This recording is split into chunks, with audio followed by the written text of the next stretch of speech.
आज दाखवते एका नवरीचे साखरपुड्याचे ब्लाऊज, जे की तिनं आपल्या स्वतःच्या साखरपुड्यासाठी घेतलेले आहेत. आत्ता 20 तारखेला तिचा साखरपुडा आहे, एंगेजमेंट, तर त्यासाठी घेतलेला आहे. हा सुंदर पैठणीवरचा ब्लाऊज पीस आहे. ही जी पैठणी आहे ना, तर ती वाईन कलरची आहे. तर इथं बघू शकता याची स्लीव्ह जी आहे ना, इतकी सुंदर आली आहे, म्हणजे असं वाटत पण नाही की हे ब्लाऊजवरती, म्हणजे सॉरी, साडीवरती ब्लाऊज पीस आलेला आहे. इतकी सुंदर स्लीव्ह झाली आहे.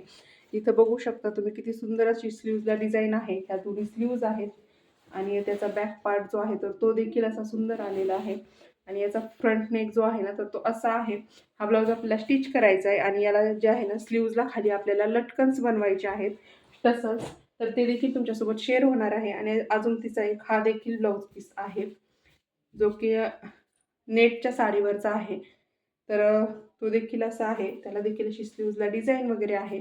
तर हा देखील ब्लाऊज पीस आपल्याला शिवायचा आहे. तर चला मग भेटू शिवल्यानंतर.